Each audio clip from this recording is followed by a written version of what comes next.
let's talk about a moment that can be incredibly frustrating. The battle with a comfortable chair.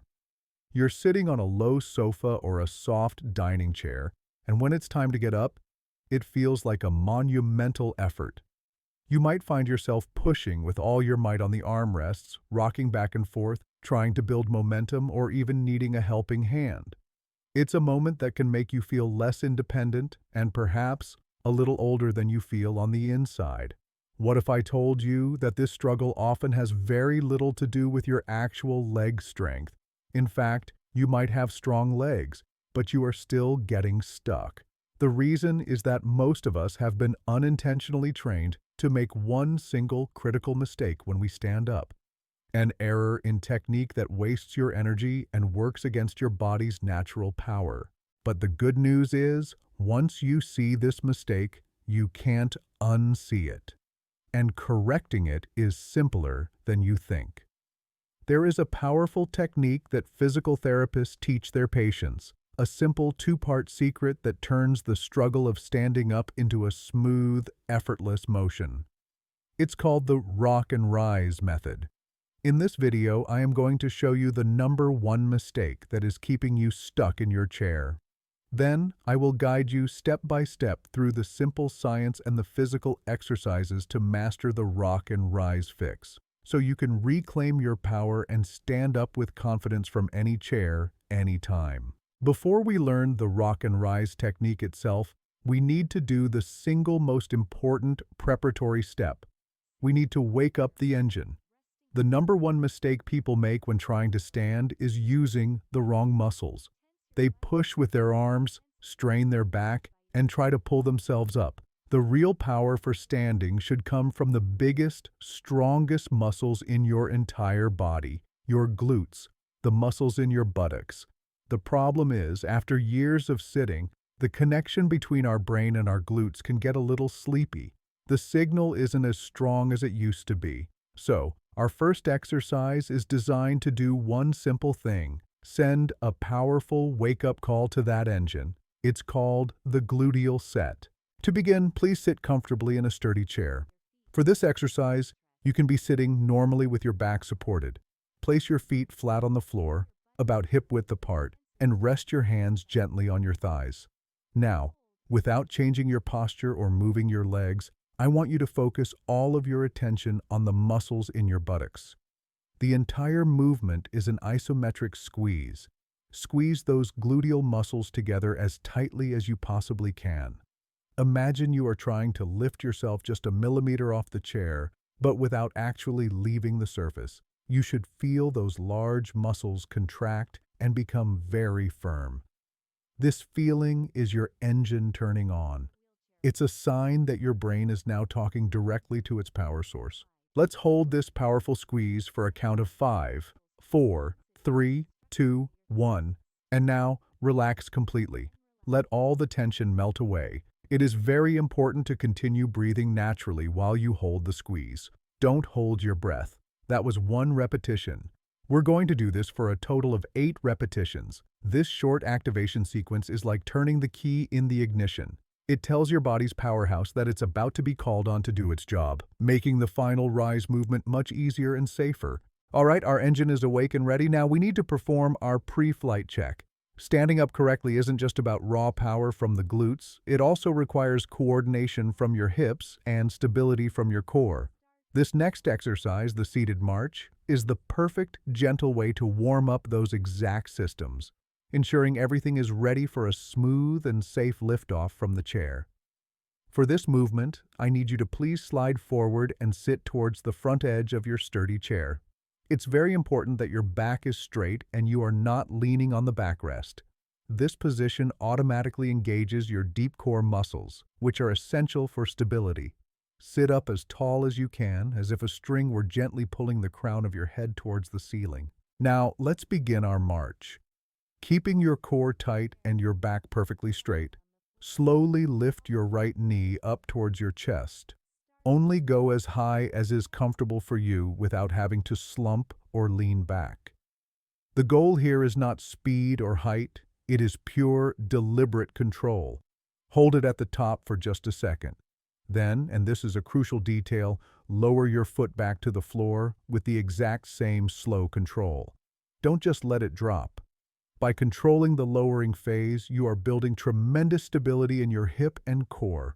Once your right foot has returned to the floor, we immediately switch to the other side. Slowly lift your left knee up, pause, and lower it back down with control. Let's continue this alternating march.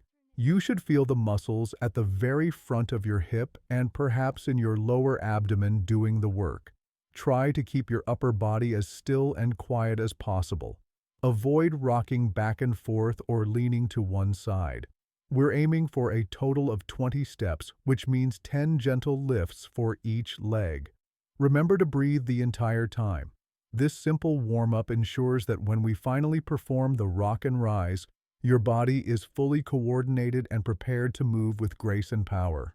All right, this is the moment where we put everything together. It's time to master the rock and rise technique and fix the number one mistake that keeps people stuck in their chairs. So, what is that mistake? The mistake is thinking that standing up is a straight vertical movement.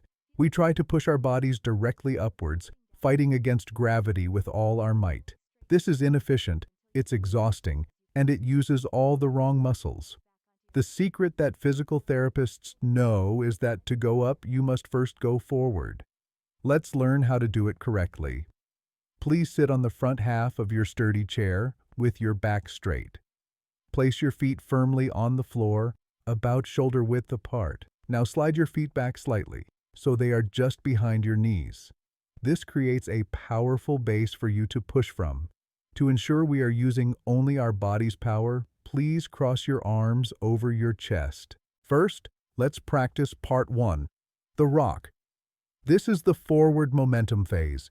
Keeping your back straight, I want you to simply lean your chest forward over your thighs. The goal is to bring your nose out over your toes. As you do this, you will feel the weight transfer from your hips completely onto your feet. Your buttocks should feel very light on the chair, almost like you're about to float up. Let's just practice that motion a couple of times. Rock forward until your nose is over your toes, and then rock back. This forward lean is the free energy that will make standing up feel easy. Now for part 2, the rise. We're going to combine the movements. Rock forward until you feel that weight fully on your feet. The very moment you hit that forward position, I want you to do 2 things at the same time. 1, push the floor away by driving down through your heels, and 2, squeeze those powerful glute muscles that we woke up in our first exercise. The combination of that forward momentum from the rock and the power from the rise will lift you to a standing position with surprising ease. Once you are standing tall, you can back down safely. Always reverse the movement with control. Push your hips back, bend your knees, and lower yourself slowly back to the chair. Let's aim for 5 controlled repetitions of the full rock and rise. Feet set, rock forward, and rise. In just the last few minutes, you have learned an entire system to reclaim your independence from any chair. You've learned how to activate your body's engine, how to warm up for liftoff, and you have now mastered the rock and rise technique. You know the mistake to avoid, and you know the secret to moving with power. Now let's quickly answer a couple of common questions to make sure you feel completely confident. First, what if my knees hurt a little when I practice this? That's a very important question. You should never push through sharp, stabbing pain. However, if you feel a dull ache, it often comes from putting too much pressure on the knees instead of the hips. Really focus on that rock forward. The more you lean forward, the more your powerful hips and glutes take the load, and the less strain there is on your knees. Start with just a few repetitions, and focus entirely on that forward momentum. Second, this feels challenging. How long will it take to get easier? Feeling the challenge is a good thing. It means you are building new strength and coordination. The key is consistency. If you practice this just 5 times every day, maybe every time you get up from your dining chair, you will notice a real difference in as little as 1 week. The movement will become smoother, more automatic, and will require significantly less effort. This is about so much more than just getting out of a chair. It's about the freedom to say yes.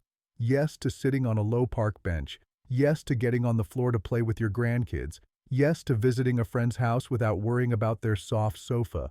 It's about knowing with total confidence that you can rise. So, if you are ready to master your chair and reclaim that independence, go to the comment section right now and write, "I will rise." Your declaration inspires our entire community.